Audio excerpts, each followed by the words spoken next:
ஐயோ, அந்த கிழவி உண்மையை சொல்லி எல்லாரையும் நம்ப வச்சு நம்மள உள்ளதெல்லாம விடாது போல் இருக்கே. அதோட சாமுண்டீஸ்வரியும் நம்மள சும்மா விட மாட்டாளே. நீ நம்ப வேண்டாம், ஆதாரம் வந்துகிட்டே இருக்கு. நம்ம ஊர்ல ரிட்டையர் ஆனார்ல ஏட்டு சண்முகம், அவருக்கு தான் எல்லா உண்மையும் தெரியும். அவர் அந்த உண்மையை சொல்லதான் இங்க வந்துகிட்டே இருக்காரு. சண்முகமா?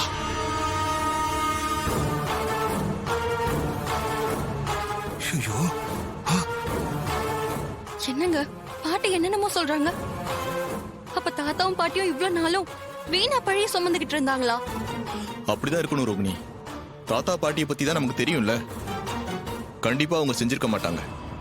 ரொம்ப வருஷம் கழிச்சு உண்மை தெரிய ஆரம்பிச்சிருக்கு.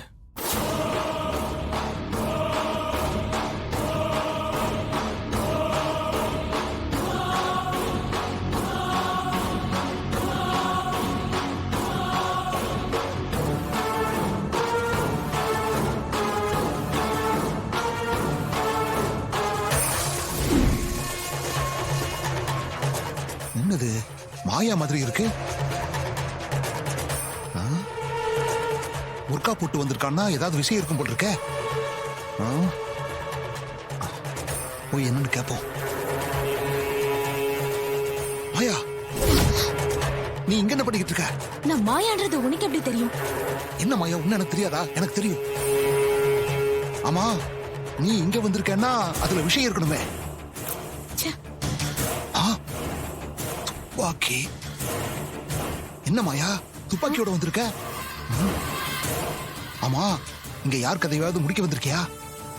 ஆமா, ரேவதி கதையை முடிக்கதான் துப்பாக்கியோட வந்திருக்கேன். என் மகேஷோட நான் சேர்ந்து வாழ முடியல, அவ மட்டும் புருஷனோட சந்தோஷமா இருப்பாளா?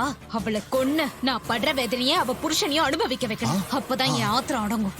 நீ போ. அப்படியா? அந்த சண்முகத்துக்கு எப்படி எல்லா உண்மையும் தெரியும்?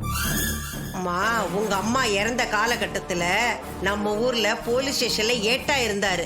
அதனாலதான் அவருக்கு எல்லா உண்மையும் தெரிஞ்சிருக்கு. அக்கா, எனக்கு என்னமோ இந்த கிழவி மேலதான் டவுட்டா இருக்கு. இந்த கிழவி அந்த ஏட்டுக்கு பணம் கொடுத்து நடிக்க கூட சொல்லிருக்கலாம்ல. ஏய், இந்த மாதிரி கேவலமான வேலையெல்லாம் நீ தான் செய்வ. இந்த மாதிரி கேவலமான வேலையெல்லாம் எனக்கு செய்யணும்னு ஒன்னும் அவசியம் இல்ல. இப்ப வந்துகிட்டு இருக்காரு அந்த சண்முகம், வந்து எல்லா உண்மையும் அவர் வாயாலேயே சொல்வாரு. அப்ப புரிஞ்சுக்கங்க.